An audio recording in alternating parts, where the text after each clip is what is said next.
history during the New Deal. This is during the time of Franklin Roosevelt, who was first elected in 1932.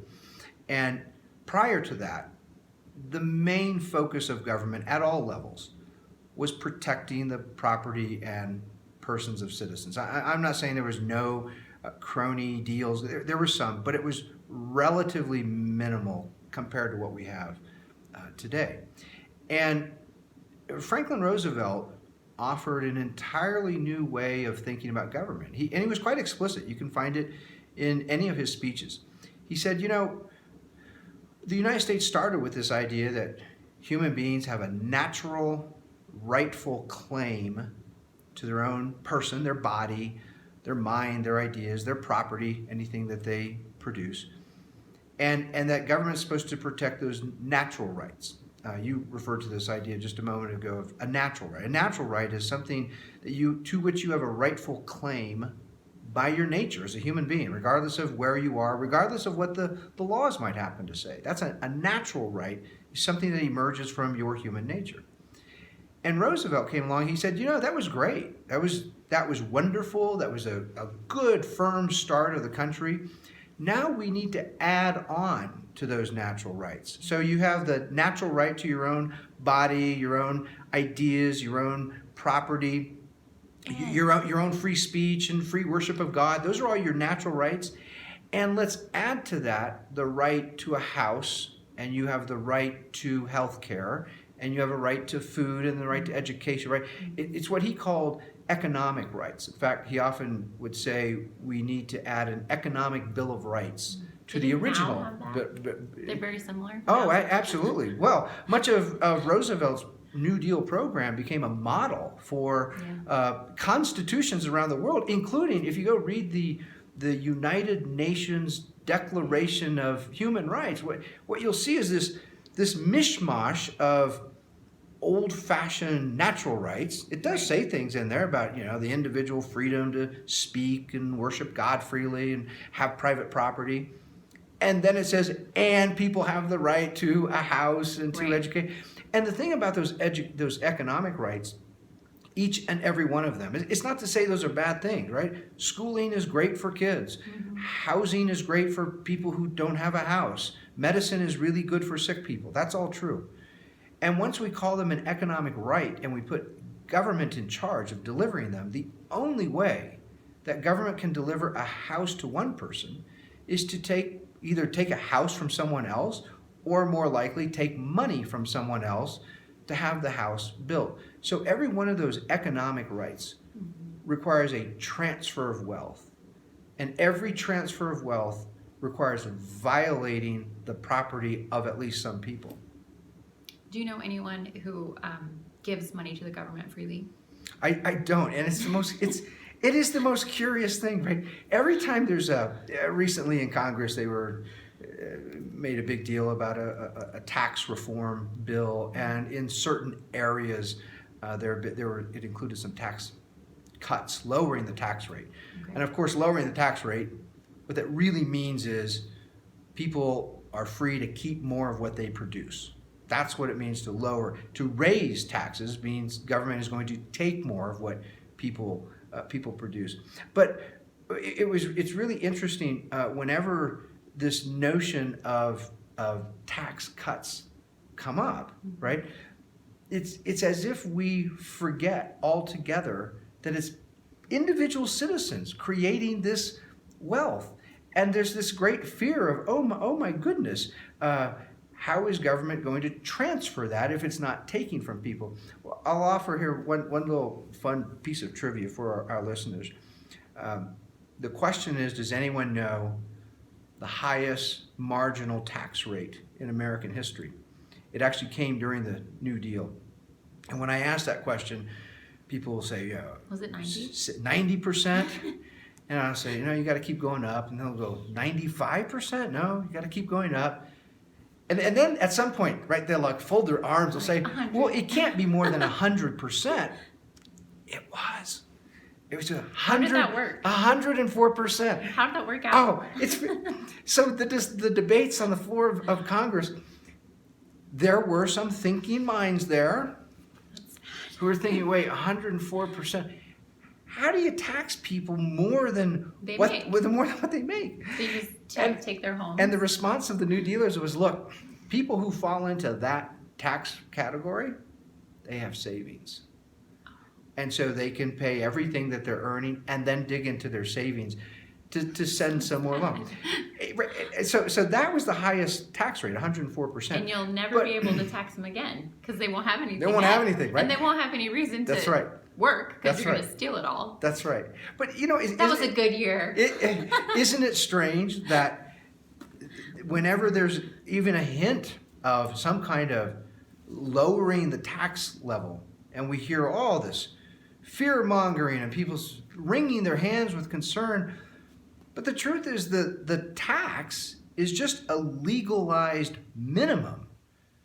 There's no limit on how much a person can say. If you really think that government is a great investment of your money, knock yourself out, but send it all to government or send a lot more than you have to. And yet, strangely, people don't. Even the most hardcore advocates for expanding government power that I know personally, every single one of them look for every way they can to minimize their personal tax burden. It's quite fascinating.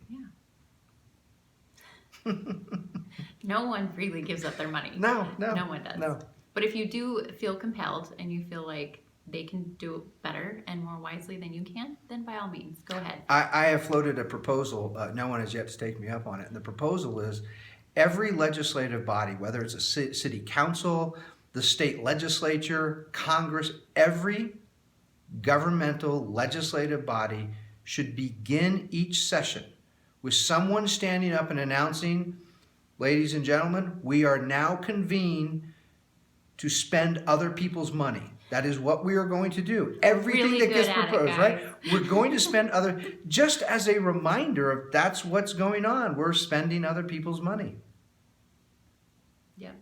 And when you're a professional at it, Oh, you've been there for 40 years spending Yes. other people's money. Yes. People get Yeah. really, really good at it, right? And what they do when they're spending other people's money, here's the little trick behind modern American politics. Those politicians are going to tell you out there in the audience, they're going to tell you that they're spending that money because they really care about your children, or they care about the global environment, or they care about health care for poor people. The truth is, they spend that money buying votes. They create programs that win over votes from people who were not likely to vote for them. And that's how they stay in office, not just year after year, decade after decade after decade, by these programs that basically give someone something for free, and then those people turn around and keep voting for those politicians. And if it actually ended up working, then you would have eliminated your vote. You That's have right. eliminated the reason to, if you eliminated everybody who might need medical or the war on poverty, if you actually had a program that fixed those things, then where would you be at? I have. May I make a plug Yes, for my new please. book? Yes. I have a That's new why book you're out. here. I have a new book out titled. It's another book. It's not the. I've been productive here in recently writing, and I have a book. It's a book of satire, and it's titled "Save the Swamp," a career guidebook for budding bureaucrats. The model for this is one of my favorite all-time little books. C.S. Lewis, who was a very famous and serious philosophic professor, a theologian, and he wrote many serious academic books. But he wrote a little volume titled "The Screwtape Letters."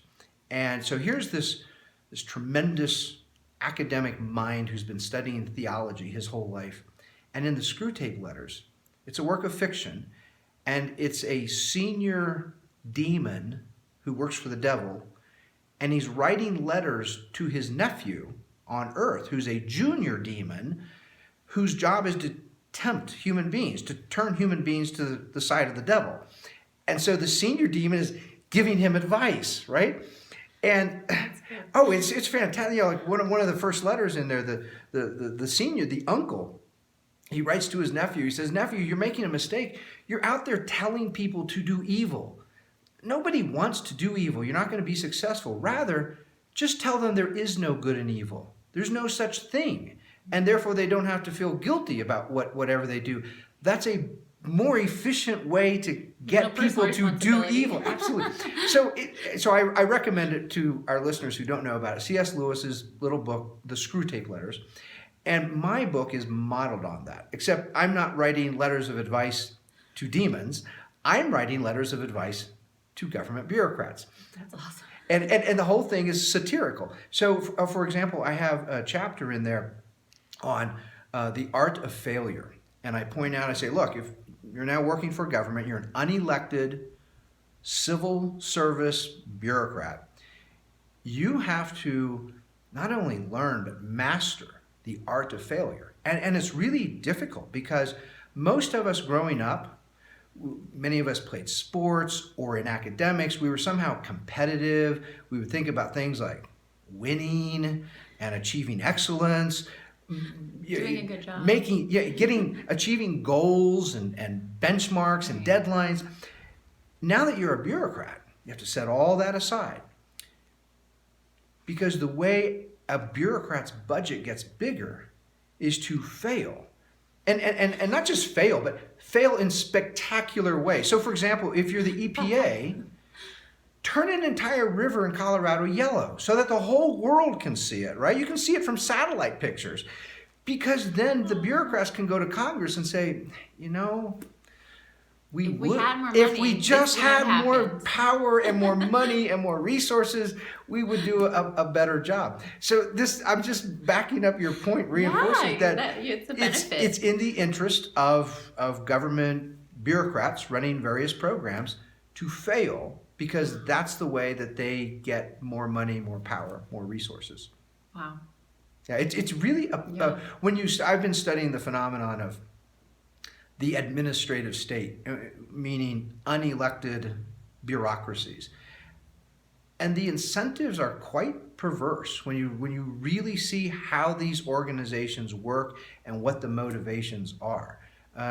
They're in no way connected to protecting the persons and property of citizens. Their interest is to expand their own power, to get raises, which means they got to get more money. And the way they do that is by making life really difficult and failing. So if you had a child, I do. who was like, 3. Okay, you have 3. I have 4. Okay. If we incentivized our children like this, what do you think would happen?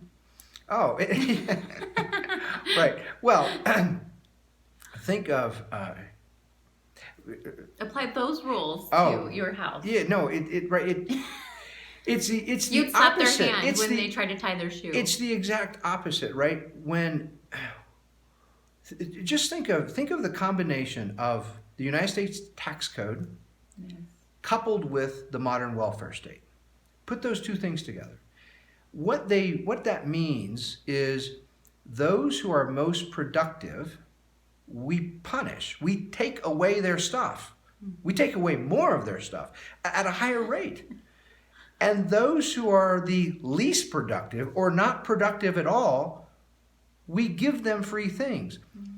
My guess is not one of our viewers raises their children that way. They don't punish. You're like, you got an A. Yeah. Well, we're going to give all of your coloring that you did to your brothers. Right. Good job. Right. And anyone who has more than one child knows your kids are different, right? Yeah. One might be more energetic, more ambitious, more productive. Another child might be a little lazy, right? Not so energetic. That's human nature. They might be good at something. And, well, my point is, but just not. Parents love they love all their kids. Yeah.